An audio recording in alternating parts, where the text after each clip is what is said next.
شیعہ یا علی مدد کیوں کہتے ہیں؟ مدد تو صرف اللہ کرتا ہے۔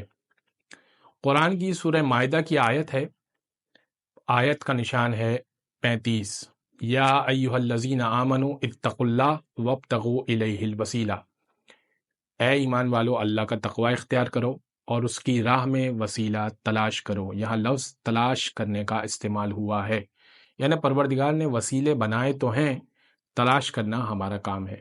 لہٰذا ہم نے علی ابن ابی طالب کو وسیلہ ہی بنایا ہے اور علی کے ذریعے سے پروردگار تک پہنچتے ہیں۔ یا علی مدد، یعنی اے علی آپ مدد کیجئے پروردگار کی دی ہوئی مدد کے تحت۔